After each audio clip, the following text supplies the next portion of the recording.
ಈ ಫೋಟೋದಲ್ಲಿ ಏನು ನೋಡ್ತಿದ್ದೀರಾ, ಇವನ ಹೆಸರು ಅಭಿನವ್ ಅರವರ್ ಅಂತ. 11 ವರ್ಷದ ಬಾಲಕ. ಇವನು ಏನಪ್ಪ ಅಂದರೆ ಜನಗಳಿಗೆ ಒಂದು ಧರ್ಮದ ಹೆಸರಿನಲ್ಲಿ ಪ್ರಚಾರ ಮಾಡ್ತಾ, ಏನಪ್ಪ ಅಂದರೆ ಸ್ಪೀಚ್ನ ಕೊಡ್ತಾ, ಏನು ಇನ್ನೂ ತನಗೇ ಅರಿವಿಲ್ಲ, ತಾನೇ ಸರಿಯಾದ ಶಿಕ್ಷಣವನ್ನು ಪಡೆದಿಲ್ಲ, ಆದರೆ ಜನಗಳಿಗೆ ಬುದ್ಧಿ ಹೇಳ್ತಾ ಲಕ್ಷಾಂತರ ರೂಪಾಯಿ ಲೂಟಿನ ಮಾಡ್ತಾ ಇದ್ದಾನೆ.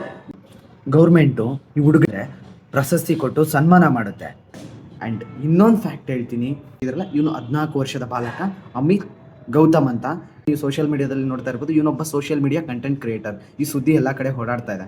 ಬಟ್ ಈ ವ್ಯಕ್ತಿ ಏನು ಮಾಡ್ತಾನೆ ಅಂದರೆ ಸರ್ಕಾರ ಮಾಡೋಂಥ ತಪ್ಪುಗಳು, ಆಮೇಲೆ ನಿಜವಾದ ಸಂವಿಧಾನದ ಬಗ್ಗೆ ಅರಿವು ಮೂಡಿಸ್ತಾ ಇದ್ದಾನೆ.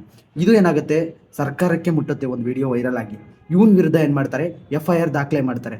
ನೀವು ಜನಗಳೇ ಅರ್ಥ ಮಾಡ್ಕೋಬೇಕು, ನಮ್ಮ ದೇಶ ಯಾಕೆ ಇವತ್ತು ಉದ್ಧಾರ ಆಗ್ತಾ ಇಲ್ಲ ಅಂತಂದರೆ, ನೀವು ನಿಜವಾಗ್ಲೂ ಯಾವುದ್ರ ಕಡೆ ಗಮನ ಕೊಡಬೇಕು ಅನ್ನೋದ್ರ ಬಗ್ಗೆ ತಲೆಗೆಡ್ಸ್ಕೊಳ್ಳಿ ಜನರೇ. ಯಾಕಂದರೆ ಯಾವುದ್ಯಾವುದಕ್ಕೂ ಮರಳಾಗ್ತಾ ಇದ್ದಾರೆ ನಮ್ಮ ದೇಶ. ಯಾವ ಕಡೆ ದಿಕ್ಕಿನಲ್ಲಿ ಹೋಗ್ತಾ ಇದೆ ಅಂದರೆ, ಇದು 2026 1900 ಮೂಢನಂಬಿಕೆಗಳಿಗೆ ಹೊಳಗಾಗಬೇಡಿ ಅಂತ ಹೇಳ್ತೀನಿ. ಆ್ಯಂಡ್ ಈ ಥರದ ವಿಡಿಯೋ ಇಷ್ಟ ಆಗಿದ್ರೆ ಫಾಲೋ ಮಾಡ್ಕೊಳ್ಳಿ ಆ್ಯಂಡ್ ಸಪೋರ್ಟ್ ಮಾಡಿ ಗೈಸ್.